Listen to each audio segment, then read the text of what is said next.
शिव जी का सच्चा भक्त कौन है? एक शिव भक्त की कहानी। सोने का थाल की कहानी। शिव भक्त स्टोरीज। एक नगर में भगवान शिव का एक भव्य मंदिर था, जहां हर वर्ष दूर दूर से भक्तजन शिवजी के दर्शन के लिए आते रहते थे। श्रावण का महीना था। दूर दूर से कावड़िए कावड़ लेकर भगवान शिव को जलाभिषेक करने आए हुए थे। मंदिर का परिसर भक्तों की भीड़ से भरा हुआ था। तभी अचानक आकाश में बिजलियां हुई और सोने का एक थाल उतरा। उसी के साथ एक भविष्यवाणी हुई कि जो कोई भगवान शंकर का सच्चा भक्त और प्रेमी होगा उसी को यह थाल मिलेगा। भविष्यवाणी। मंदिर के परिसर में उपस्थित सभी लोगों ने यह भविष्यवाणी सुनी। धीरे धीरे सभी इकट्ठे हो गए। जो लोग मंदिर की व्यवस्था देखते थे, उन्हें तो पूरा विश्वास था कि यह थाल हमें मिलेगा। इसलिए वे सबसे आगे जाकर खड़े हो गए। सबसे पहले एक पंडित जी आए और बोले, देखिए, मैं प्रतिदिन महादेव का अभिषेक करता हूँ। मैं ही भोलेनाथ का सबसे निकटवर्ती प्रेमी और भक्त हूँ। इसलिए थाल मुझे मिलना चाहिए। इतना कहकर पंडित जी ने थाल उठाया। जैसे ही पंडित जी ने थाल उठाया, थाल पीतल का हो गया। यह देखकर पंडित जी बड़े लज्जित हुए। उन्होंने थाल यथास्थान पर रखा और वहां से निकल गए। इसी प्रकार वहां उपस्थित सभी पंडितों ने खुद को आजमाया, लेकिन शायद उनमें से कोई भी सच्चा भक्त नहीं था। उन्हें भी थाल यथास्थान पर रखकर चले जाना पड़ा। इसके बाद उस नगर के राजा का आगमन हुआ। राजा साहब आगे आए और बोले, मैंने महादेव के मंदिर में बड़ी भारी दान दक्षिणा दी है, इसलिए यह थाल मुझे मिलना चाहिए। इतना कहकर राजा साहब आगे बढ़े और थाल उठाया। जैसे ही राजा ने थाल उठाया, थाल तांबे का हो गया। यह देखकर महाराज भी लज्जित हुए और थाल यथास्थान रखकर एक तरफ खड़े हो गए। महात्मा और भक्त पधारे।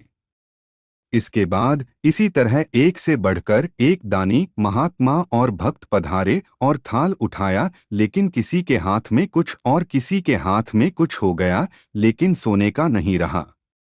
तब लोगों को पता चला कि हम में से कोई भी महादेव का सच्चा भक्त नहीं है। उसी समय एक किसान का आगमन हुआ।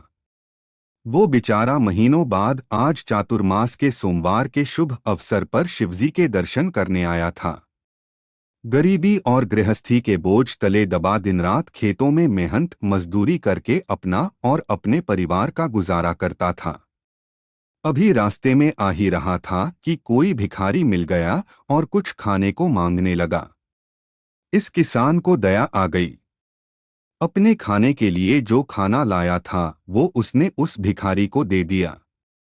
थाल के बारे में इसने भी सुना था, लेकिन इसने उस ओर कोई ध्यान ही नहीं दिया। सीधा मंदिर में गया और महादेव का पूजन करके बाहर आ गया। परिक्रमा करके जाने को हुआ, तभी पीछे से एक व्यक्ति बोला, भाई, तुम भी थाल को उठाकर देख लो। हो सकता है तुम ही वह सच्चे भक्त हो जिसके लिए यह थाल आया है। किसान को लगा वह व्यक्ति उसका मजाक बना रहा है।